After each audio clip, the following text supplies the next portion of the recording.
Everyone put one hand flat on their desk. Okay. Now, based on the evidence that you just left on your desk, you can be pinned for a crime, especially if your hand is as oily as mine were.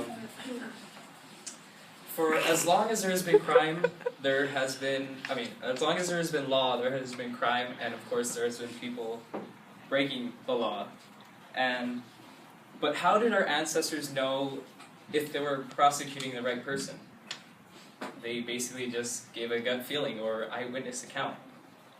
But thanks to modern advancements in fingerprinting and fingerprint identification, we can now, or the criminal justice system can now be sure that they're prosecuting the right perpetrator. So as a criminal justice major and aspiring special agent for the Federal Bureau of Investigation, fingerprinting and fingerprint identification has become a vital part of my education and will be a vital part of my future as a special agent. By learning more about the fingerprinting process, you will be able to understand how equipped the criminal justice system is to properly persecute perpetrators. So first, I will give you background information on fingerprinting itself and how it began, and then the types of fingerprints that are left behind at a crime scene, as well as how they are viewed and recovered. And finally, I will give you the information about how fingerprints are identified by fingerprint analysts. So, in order to gain a better understanding of fingerprinting, you will need to know where it all began. According to usmarshals.com, the first recorded use of fingerprint identification was by the English in 1858, and it was by Sir William Herschel, who was a general during the British colonization of India, and he first used fingerprinting or handprinting as a way to scare the natives into not being able to back out of land contracts. So he was kind of a jerk.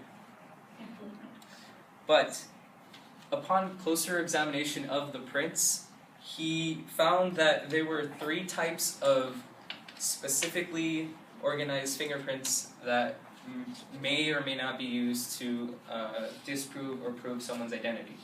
So what he noticed were that there were 3 types, and of course it's common knowledge now that fingerprints are unique to people, but how are they unique to over 7 billion people and people who are no longer alive? Well, they're made up of 3 different types. Whorls, which are circular shapes that don't really have a starting point or a visible starting point and kind of go around the center of the fingerprint. Arcs are bridges across the entirety of the fingerprint and go overlapping each other. And loops start on one side of the fingerprint and do a 180 and go out of the other side. And even though there are these are many types, there are no 2 that are similar, even in the case of identical twins. So now I'll explain the types of fingerprints that are left behind at crime scenes. So fingerprinting seems very straightforward, right? You just look at a fingerprint, then you look at someone else's, see if they're the same. Well, in no condition or no crime scene are there perfect conditions, so there are never any perfect fingerprints. So the Journal of Criminal Law and Criminology basically says that there are 3 types of fingerprints that are left behind at crime scenes, which are latent fingerprints, which are the types that you just left on your desk because they are hardly visible but are made up by the natural oils within your skin. And patent fingerprints are those that are left behind with an impression in a other substance such as oil or blood.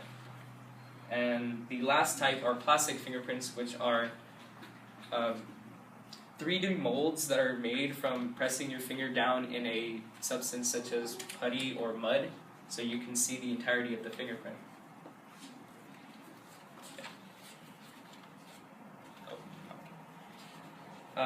Fingerprints are vital to any law enforcement agency, but what do you do if you cannot see the fingerprint? That's a great question. Those fingerprints, as I said before, are called latent fingerprints, and which aren't very visible to the naked eye, and are especially not visible to photography, which you do have to take pictures of everything at a crime scene.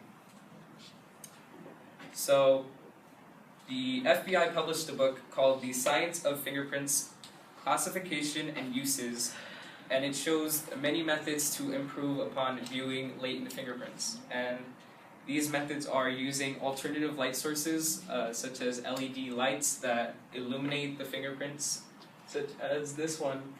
They illuminate the fingerprints, which make it more visible for photography.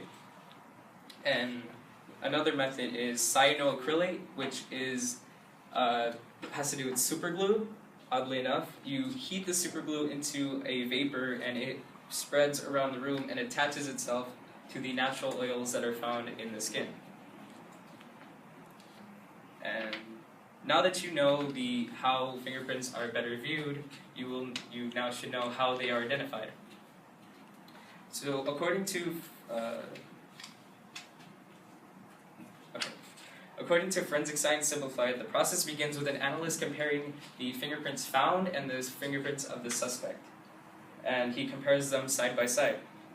So he checks the minute details of each fingerprint, and he has a second analyst come in and do the process over again. So you have two separate counts of the fingerprints. And once the fingerprints are properly identified, then law enforcement has the authority to bring in the suspect and properly prosecute them. So in conclusion, now that you know how fingerprints are used by law enforcement, and you have a better understanding of how they're equipped to better properly persecute someone,